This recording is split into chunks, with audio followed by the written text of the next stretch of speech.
And what happens if you don't stay on top of this is this goes down into the ground and it roots, and then it spreads into a massive thicket.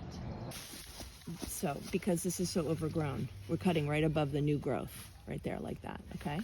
Both of these things will flourish. It'll take a little while, okay? Then it depends on, do you like the loose look or do you like the tight look? And that's up to you. That's a personal decision. I personally like the loose look, but this is a little too loose. Okay. Anything that's going down like this, okay, pointing toward the ground.